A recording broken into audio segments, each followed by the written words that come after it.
I started working in the wood when I was about 10 or 12 years old. And what I've learned, I'm going to share with you.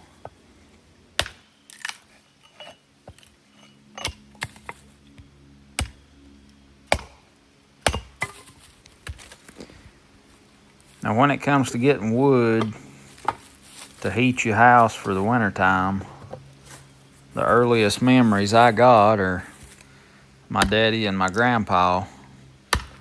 My grandpa used to cut a lot of wood off of the Chestnut Mountain here. He had an old International Scout, and he'd go up there and he'd cut wood and split it up and load that thing down, and then he'd tie a tree or two behind it and drag it as he's coming out. And he cut a lot of wood for us and for my uncle and everything that they needed there at his house too. But he cut a lot of wood, and I remember my daddy when he was able working in wood. And I started working in the wood when I was, I think, about 10 or 12. I always wanted to learn how to work and do things that my daddy and my grandpa done. And I used to, you can see this is some of that good old yaller locust. I hear people talking about locusts all the time. They call it black locust and all this other stuff, and some of it is different locust, but the best locust is not black locust or field locust. The best locust is this yaller locust here. And I learned that from the people that use that to live by, what kind of wood to use for what. And the yaller locust is the best. Ain't nothing better. But anyway, I started working in wood when I was 10 or 12. And I can remember old Frank Banks. He used to haul my grandpa and grandma a big old dump truck load of sawmill wood, slab wood. It was slabs that had come off of the logs, and they was cut up into lengths for stove wood. And a little stove, Knox Millmaster cook stove that my grandparents had, the wood for that couldn't be over about 12 or 14 inches long, or it wouldn't go in there. And old Frank got them to cut that wood short for stove wood, and man, it'd be just a big old mountain of wood. Just a big old mountain when he'd dump it out. He usually dumped it up here above my grandpa's up the road there in a wide place there. And I remember looking at that pile when I was getting started working on it, splitting it up for my grandpa, and it looked like, being young like that, things, they always seem to look bigger than what they are, but it looked like just a big old mountain of wood, and I think, boy, I'll never get this done. I'd start working on it, and I didn't work on it non-stop till I finished it. I'd work on it some and then go do something else and come back to it, but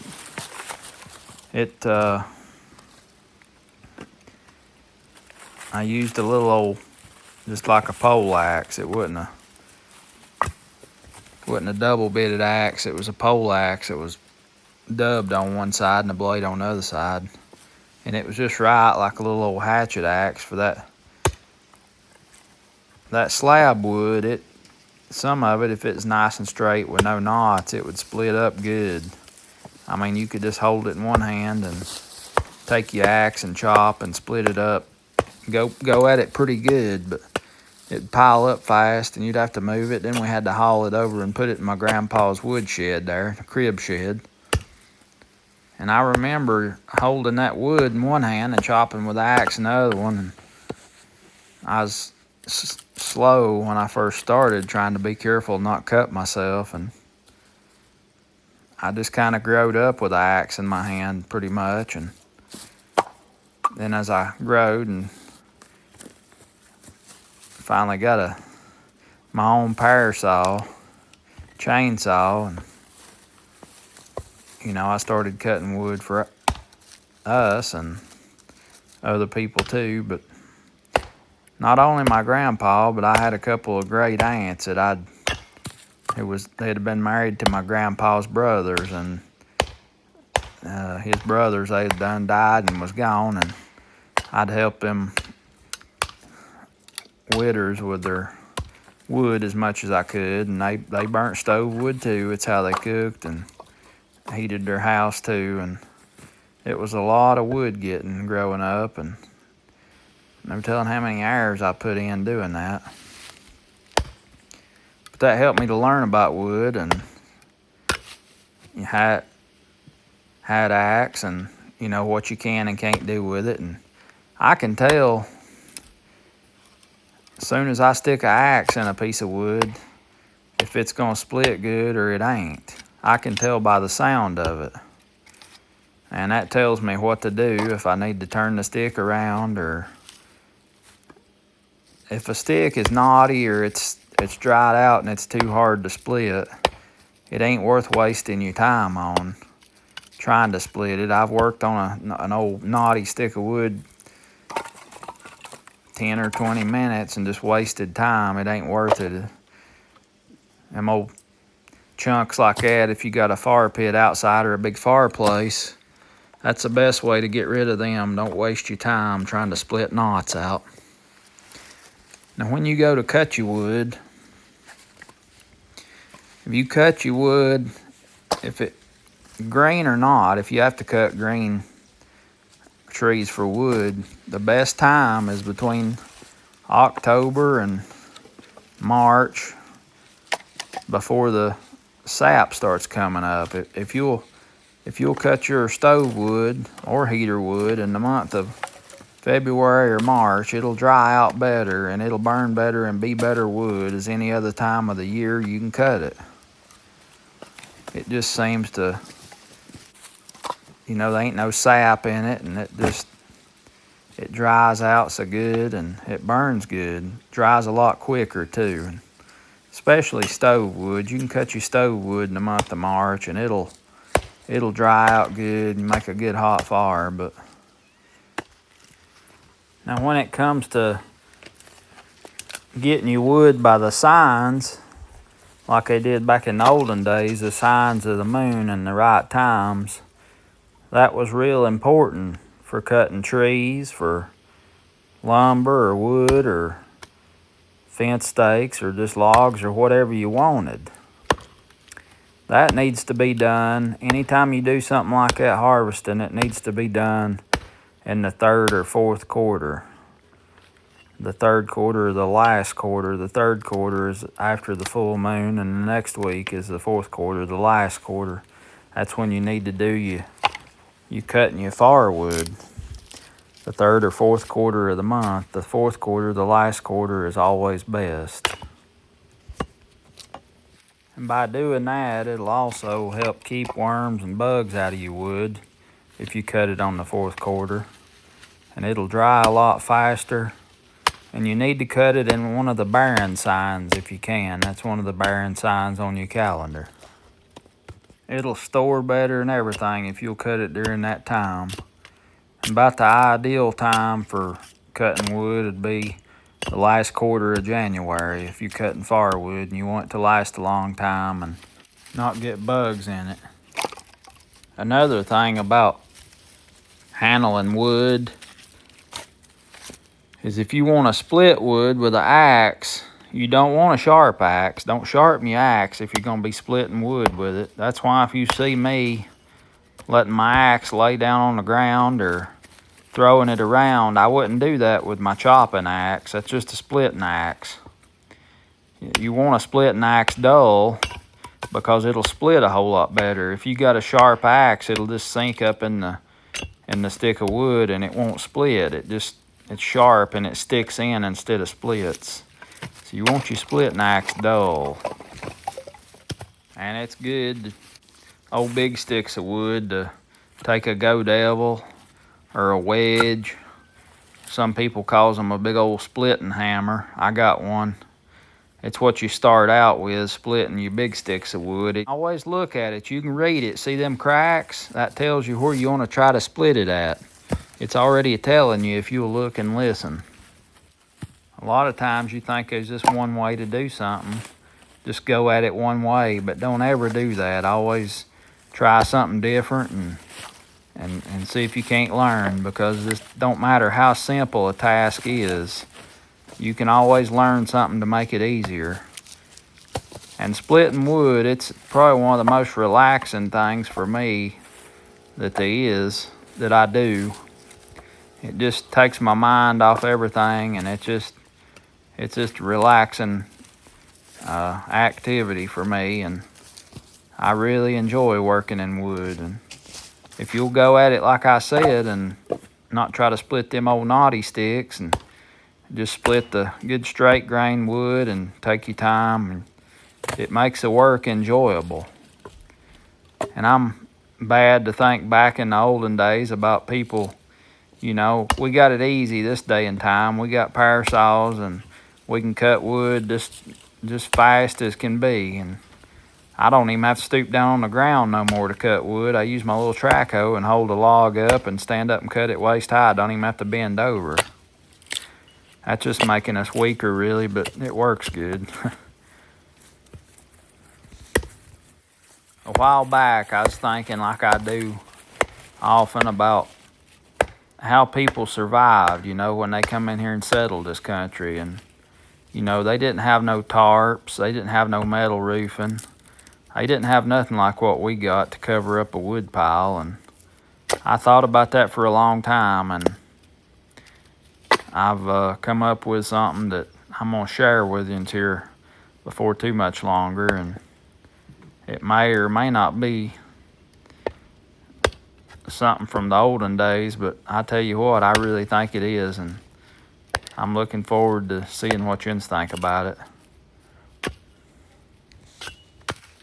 Oh, Uncle Wayne told me one time, he lives over in Hampton, Tennessee. He ain't my uncle, but I call him Uncle Wayne. He said when he was a boy growing up, they hollered at him so much to get wood. He said he didn't even know what his name was till he was a great big boy. He thought his name was Get Wood. It's really important when you got a double bit axe and you stick it up in the chopping block. I've seen a many a one sticking up in the chopping block, and that's a dangerous thing, because if you fall or stumble and you fall on that axe, you're going to be cut bad. And there's been a lot of people got hurt bad like that. So I try not to do that unless I'm right there working with it, and I try to keep everything clean around where I'm walking, so it won't be no chance I'll trip and fall or nothing. And it's especially dangerous if you just stick an axe up in the chopping block and leave it.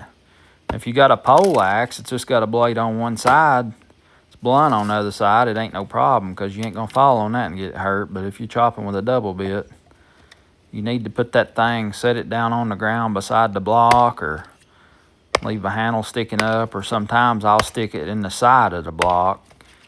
That probably could still be a little bit dangerous, but it ain't near as dangerous as it is when it's sticking in the top of the chopping block, especially if you got young'uns around, and they, you know how young'uns is running and playing, and they could just fall right on that axe and get hurt bad.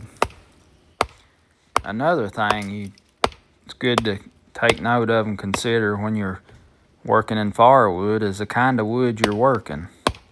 Always pick out wood that's good for heating. And all this locust here, I reckon this is the first time in my life that I can remember that I've ever bought any wood.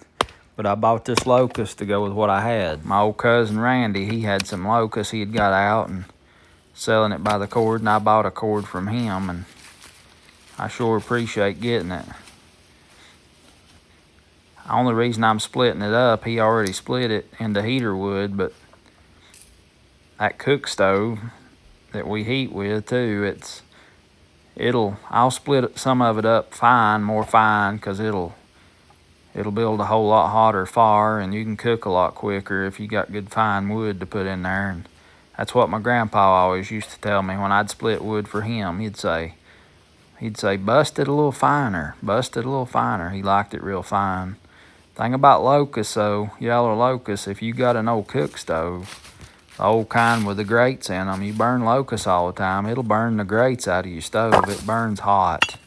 It burns real hot. A lot of people like poplar or pine dried out good and dry for their stove wood. Now you can see the yaller locust on the right and old dead dry on the left. That yaller looking piece, that means it's greener. It's got, it's not been cut as long, or it ain't been dead as long. And it splits a whole lot easier than that old dried out stuff does. And some of the dried out will split better. It just all depends. But you can see it's a little harder. It don't just come apart when you hit it with an axe. But the kind of wood you get means a lot, If depends on what you're using it for. I like to have a mixture. You can see back there behind me, I got a bunch of poplar standing up there drying, and I like poplar to cook with and for a good hot fire fast. And then, if I want something that's gonna hold fire all night, I want a hardwood. Locust is my #1 choice. That old locust, it burns good and hot, and it don't leave no ashes. It'll just nearly all burn up. You can heat with locust, and you don't never have to clean your stove out hardly. Don't make no ashes. But you say oak's good wood, especially white oak, chestnut oak. If you get a red oak, some of that red oak, it's real sappy and watery, and it don't hardly ever dry out, and it don't make a real hot fire either. And your beech is good firewood. That beech will burn like it's got oil on it. I guess it has got beech oil, but I burnt birch and beech, and I burnt sourwood. Hickory's real good wood. It makes a lot of ashes. It burns hot, and it's real heavy. A stick of hickory wood is probably one of the heaviest, that and white oak. Maple's good wood. My grandpa and his brothers, they always had maple trees in their yard, and when they would trim them maple trees, there'd be all kinds of wood, that they'd cut up out of them laps off the top trimmings of them maple trees for their stove wood. And I tell you, a lot of people think you have to cut big blocks and split it all up, but you don't. Them little, you can get little old round sticks. When I'm cutting wood, I cut it down to, most of the time, about the size of my thumb. Because that little wood like that little round stuff, it'll burn twice as long as a piece that's split. And you can take a big round stick about 6 or 8 inches around, and you can put that thing in there of a night, and it'll if your stove's good and hot, when you put it in there, you'll have fire all night. And you can put 3 or 4 big sticks of split wood in there, and it'll hold fire all night. But I like burning round wood. Like I say, I'll cut, if there's a tree down or I have to cut one or something, I'll cut the laps, the limbs up into, wood length. And that's nice. You don't have to split it. It's already, little, and it'll even if it's round and dry, it will start burning and burn hot and burn fast. I tell you something, it's pretty awful, but my grandpa told me about it years ago, and then old Bill Allen told me about it too. But back when they had chestnut wood, that chestnut wood, it'd pop and crack when they was burning it in the fireplace. They said there's some sitting around the fire one night burning chestnut wood in the fireplace, and that chestnut wood was popping and a cracking. And one of these old fellers sitting there said, when he died, said he wanted to be buried in a chestnut coffin so he could go to hell popping and cracking. Now, ain't that something to say? And I remember Paul said, boy, I wouldn't be in his shoes for his socks. Another thing a lot of people used to do in the olden days, they'd go out in the wood yard and they'd pick up chips and splinters. That was already made kindling. And you get up of a cold morning and have to build a fire. Why, that kindling and them little splinters, that's nice to have on hand. Makes your fire building a whole lot easier.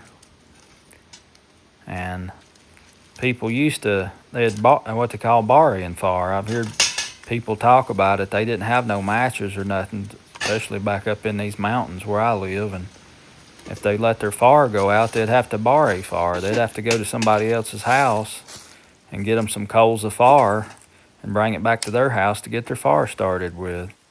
Daddy told me about my great-grandpa, Papa Clee. He had a fireplace, and he had set a few fireplaces and a wood cook stove in the kitchen, but Daddy said of a night before he went to bed, he'd make him a hole in the ashes, and he'd rake his coals over in that hole in them ashes, and he'd cover them coals up with ashes, cover them up with ashes. Next morning, he'd just go in there, rake them ashes off the top of them coals, throw him some kindling on there, and his fire would take right off.